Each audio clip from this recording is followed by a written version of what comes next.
guys. Kagigising ko lang. Ngayon ay May 7. Anong day na ba ng quarantine ngayon? Hindi na ako sure. So, for today's vlog, ang gagawin natin ay magluluto tayo ng KWEK-KWEK. KWEK-KWEK ni Aling Bebang. Dahil wala na kaming alam na merienda, paulit-ulit na lang, noodles, french fries, siopaw, siomay. So, may leftover pa tayong spaghetti dito. Ayan. Meron tayong KWEK-KWEK ay pugo. Kaya, magluluto tayong KWEK-KWEK. So, simulan na natin yun. So, the first step, magpapakulo tayo ng tubig. Papakuluan natin yung pugo. So, i-hard-boiled natin yan para buong-buo. Bago natin iprito at gawing KWEK-KWEK. So, naka-ready na din dito yung ating flour. Tira to nung fried chicken ko. Nag-fried chicken ako last week. So, niref ko na lang yan, yung mixture niyan. Lagyan ko na lang siya ng water para maging butter siya. At saka ng food color. So, ito yun. Hindi naman siya sira. Sayang kasi kung itatapon dahil madaming tira. Kaya, gagamitin natin yun. Parang namamagat talaga yung left side ng face ko. Dito. Masakit kasi yung wisdom tooth ko eh. So, hindi ko alam kung namamaga ba siya. Diba, hindi siya pantay. Hindi siya pantay, sis.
Ayan, so ipapag na natin yan dyan. Coat.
So, that's for today's vlog. Napakainit.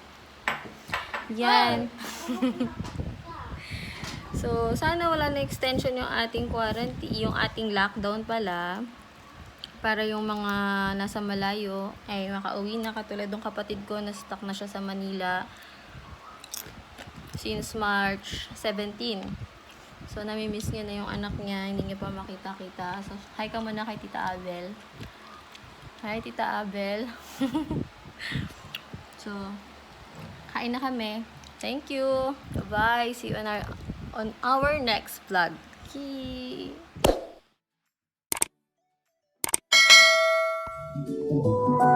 Ever since the day that you